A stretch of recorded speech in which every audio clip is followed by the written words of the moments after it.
नमस्कार, मी वर्षा आणि माझ्या एका नवीन मराठी ब्लॉगमध्ये तुम्हा सर्वांचं अगदी मनापासून स्वागत।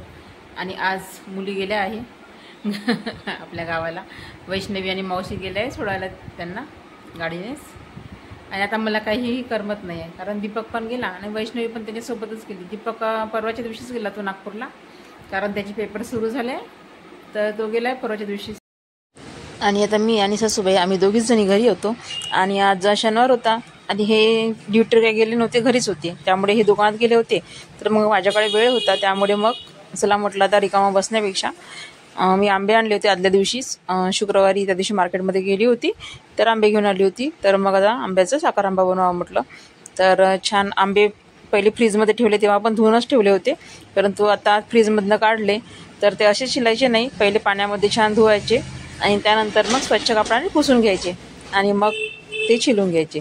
तर पाण्यामध्ये धुतल्यानंतर वरचे जे देठाचं टोक असते ते काढून घ्यायचं शिलनीने पहिलेच, कारण त्याला तेल लागलेलं असतं त्यामुळे।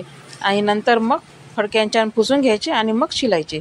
तर छिलनीने मी त्याची वरची सालं काढून घेणार आहे हलक्या हाताने। 4 आंब्याचे आणि 1 किलो आंबे आहे। तर आज मी बनवणार आहे साखर आंबा।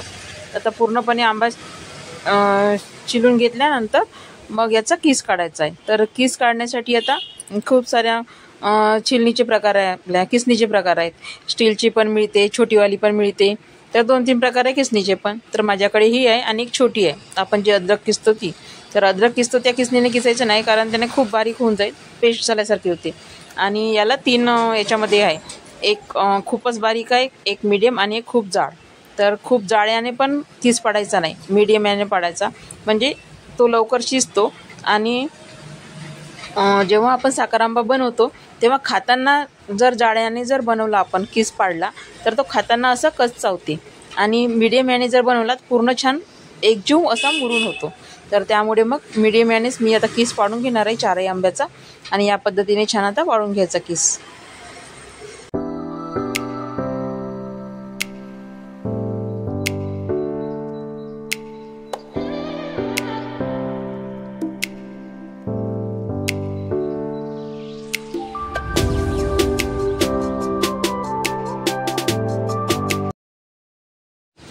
या पद्धतीने किस बारीक झाला पाहिजे।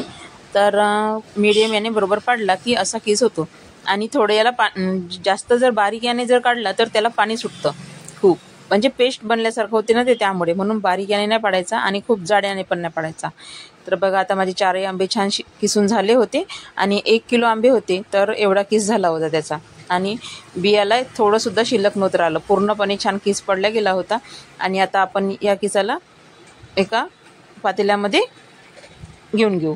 तर त्यासाठी मी जाड बुडाची कढई घेतली होती, स्टीलची आहे कढई हे, आणि खूप जाड आहे, म्हणजे यामध्ये जेव्हा आपण साखर टाकू तेव्हा ते बुडायला लागणार नाही आणि सारखं फिरवत पण राहायची गरज राहणार नाही।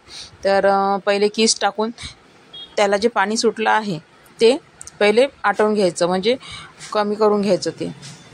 किसामधील पाणी आटलं की मग त्यामध्ये साखर टाकून घ्यायची। तर साखर हे 1 किलो जर आंबे असेल तर 1 किलो साखर टाकायची, हेच परफेक्ट माप असते। आणि यामध्ये तूप, कलमी, मिरे हे वगैरे टाकायची काहीही गरज नाही। तूप टाकल्याने काय होतं, तर लवकर साखर आंब्याला वास सुटतो, कारण तूप हे लवकर खराब होते। वाटल्यास आपण चांगलं म्हणजे कडक तावलं आणि ते जर डब्यात भरून ठेवलं तर त्याला वास सुटणार नाही, परंतु कोणत्याही वस्तूमध्ये जर आपण वापरलं, ते लाडू असो किंवा काही, जास्त दिवस ते पदार्थ तुपातले टिकत नाही, त्यामुळे तूप घालू नका। साध्याच पद्धतीने बनवा साखर आंबा, खूप छान होतो। तर आता मी साखर छान घालून घेतली आहे आणि आता पाक सुटणे त्याला सुरू झाला आहे। तर आणि सारखं ढवळत राहायची पण काही गरज नाही, थोडंसं फिरवायचं आणि आपलं दुसरं काम केलं, म्हणजे दुसरं काम करता करता जरी फिरवलं तरी पण या पद्धतीने साखर आंबा तयार होऊन जाईल आता। आणि आता पाणी कमी व्हायला सुरुवात झाली होती आणि पाक बनायला सुरुवात झाली होती साखरेचा। तर या पद्धतीने आता पाक छान झाला आहे बघा। आणि आता मी मीठ आणि विलायची टाकून घेतलं आहे, जायफळ नव्हतं माझ्याकडे, त्यामुळे मी काही जायफळ टाकलं नाही, नाहीतर जायफळ जर टाकलं तर थोडंसं तर पुन्हा टेस्ट वाढेल याची। आणि त्यामुळे मग मी मीठ आणि फक्त विलायची टाकून घेतली आहे। आणि आता याला थंड होऊ द्यायचं, आणि पूर्णपणे थंड झाल्यानंतरच मग काचेच्या बरणीत किंवा स्टीलच्या डब्यामध्ये तुम्ही भरून ठेवू शकता। आणि हा साखर आंबा 12ही महिने राहिला तरी खराब होत नाही आणि याला वासही सुटत नाही किंवा बुरशीसुद्धा लागत नाही। या पद्धतीने फक्त पाका आला पाहिजे छान, पाक जर चांगला तयार झाला साखरेचा तर साखर आंबा कधीही खराब होत नाही. आता बघा छान थंड झाला होता आणि आता मी काचेच्या बरणीमध्ये भरून घेणार आहे. तर कसा वाटला आजचा व्हिडिओ नक्की कमेंटमध्ये सांगा आणि व्हिडिओ आवडल्यास नक्कीच लाईक, शेअर आणि सबस्क्राईब करा आणि पुन्हा भेटू एका नवीन व्हिडिओसह. तोपर्यंत सर्वांना बाय बाय.